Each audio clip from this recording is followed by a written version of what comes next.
College है यहाँ बगल में आपके, तो वहाँ से आपके दीदी भैया लोग और हम लोग आए हैं। एक शब्द है डिसलेक्सिया, है ना। हम लोग इस शब्द से शायद नहीं जान पाते हैं, लेकिन आप सब ने क्या तारे ज़मीन पर फिल्म देखा है? देखे हैं तारे ज़मीन पर? तो उसमें उस बच्चे को बड़ी परेशानी होती है पढ़ने लिखने में, होता है ना।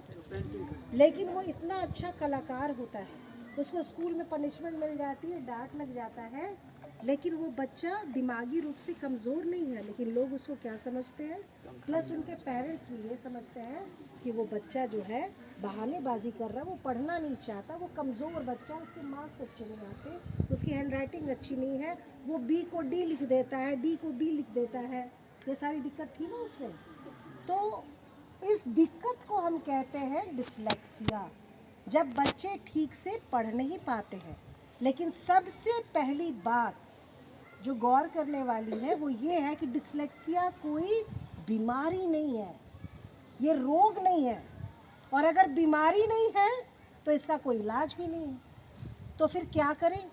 ये एक समस्या है उस बच्चे के लिए जो पढ़ नहीं पाते हैं, ठीक से लिख नहीं पाते हैं। लेकिन वैसे बच्चे जीवन में आगे बहुत तरक्की करते हैं। उसकी वजह से कि वो पढ़ नहीं पाए, लिख नहीं पाए, इसके लिए उनकी जीवन उनका ख़राब नहीं होता है। और ये हम शिक्षकों का भी बहुत बड़ा दायित्व है कि हम ऐसे बच्चों को इंगित करें।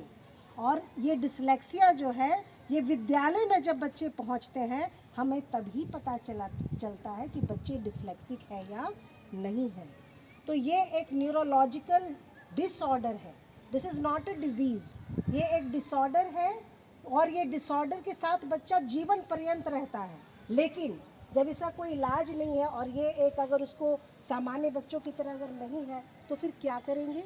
तो उसको मैनेज किया जाता है, मैनेजमेंट किया जाता है उसका। उस बच्चे को थोड़ा अलग तरीके से पढ़ाने की ज़रूरत होती है, उस बच्चे पर थोड़ा सा ज़्यादा हमको फोकस करने की ज़रूरत पड़ती है। और उस बच्चे को हम क्या करते हैं, टीचिंग मेथड हमारा थोड़ा डिफरेंट होगा, हमारा फोकस ज़्यादा उस पर करना पड़ेगा। तो ये जितने भी न्यूरोलॉजिकल डिसऑर्डर होते हैं उसमें आपका डिसलेक्सिया, डिसकैल्कुलिया और डिसग्राफिया एक तरह का मेल पाया जाता है। जिससे बच्चे लिख पढ़ नहीं पाते हैं, लिखना में दिक्कत होती है, पढ़ने में दिक्कत होती है, और कैलकुलेशन में, गणित में भी कई बार दिक्कत होती है। लेकिन इस समस्या का समाधान है वो मैनेजमेंट के थ्रू। तो हम लोग यही डिसलेक्सिया जो पूरे विश्व में एक तरह से अक्टूबर के माह को डिसलेक्सिया माह के रूप में, डिसलेक्सिया जागरूकता माह के रूप में मनाया जा रहा है SCRT के द्वारा। ये SCRT के तत्वाधान में हम लोग ये डाइट श्रीनगर पूर्णिया से सभी वॉक फॉर डिसलेक्सिया के लिए मार्च करते हुए, ताकि लोग जागरूक हों, यहाँ तक इस विद्यालय तक पहुँचे हैं। और ये एक छोटा सा दायित्व मिला है हम लोगों को कि आप शिक्षक एवं बच्चे सभी इस शब्द है, ये डिजीज़ नहीं है, और डिजीज़ नहीं है तो इसकी कोई दवा नहीं होती है और कोई इसका इलाज नहीं है, लेकिन इसको मैनेज करते हैं, तरीक़ों से सीखते हैं। आप सब ने एल्बर्ट आइंस्टाइन का नाम सुना होगा, वो भयंकर डिसलेक्सिक थे।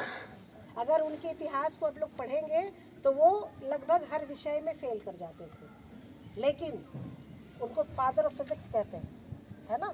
आपके बहुत सारे एक्टर, एक्ट्रेस, बहुत बड़े बिजनेसमैन, वो सारे डिसलेक्सिक हैं, उनको पढ़ने लिखने में दिक्कत आती है। अभिषेक बच्चन का नाम सुना है आपने, वो डिसलेक्सिक है। आमिर खान को कुछ हद तक डिसलेक्सिया है। स्टीवन स्पीलबर्ग हॉलीवुड के बहुत बड़े डायरेक्टर हैं, उनको 60 साल की उम्र में पता चला, वो डायग्नोज हुआ कि मैं डिसलेक्सिक हूँ।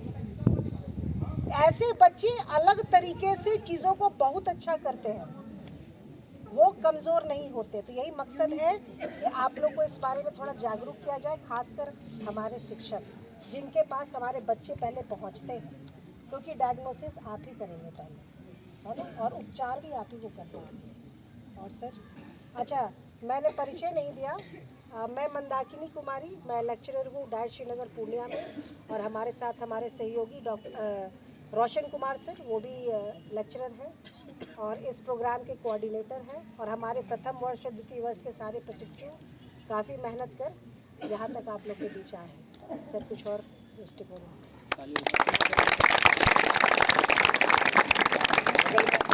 बगल में हॉस्पिटल है, अगर बीमारी होती तो हम लोगों का वॉक हॉस्पिटल तक होता, और ये हमारी जिम्मेदारी है हम शिक्षकों की। अगर किसी को कोई समस्या हो रही है कैलकुलेट करने में, फिगर को समझने में, लेटर को लिखने में, तो उसको हम लोग हे दृष्टि से या हीन भावना से नहीं देखेंगे, हम लोग उसका साथ देंगे, उसका हेल्प करेंगे। इसलिए हम लोग आपके पास आए हैं कि अगर इस तरह का सिम्टम किसी में मिले तो ये नहीं समझना है कि वो कम बुद्धि का, मंद बुद्धि का, भोंदू या ये डिस्लेक्सिक कोई बीमारी का ये पीड़ित व्यक्ति है, ऐसा लक्षण हम लोग उसको नहीं देखेंगे। इस तरह से हम लोग नहीं देखेंगे, हम लोग उसके साथ चलेंगे। तो आप बच्चों का भी साथ चाहिए, हम शिक्षकगण, शिक्षिका मैडम सबका साथ चाहिए, खास करके पहचानने में।